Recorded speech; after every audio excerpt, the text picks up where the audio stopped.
ईश्वरीगुं सर्वभूतानां तामिनोपह्वये श्रियं गन्धद्वारां दुरादर्शां नित्यपुष्टां गणेशनीं ईश्वरीगुं सर्वभूतानां तामिनोपह्वये श्रियं गन्धद्वारां दुरादर्शां नित्यपुष्टां गणेशनीं ईश्वरीगुं सर्वभूतानां तामिनोपह्वये श्रियं मनसः काममाकोतिर् वाचस्तस्य वसीमहे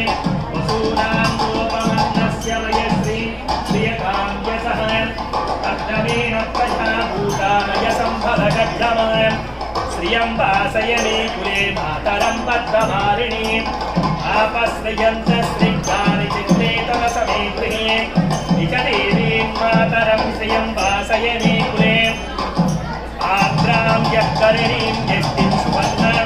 हेममालिनीं सूर्यां हिरण्मयीं लक्ष्मीं जातवेदो ममावः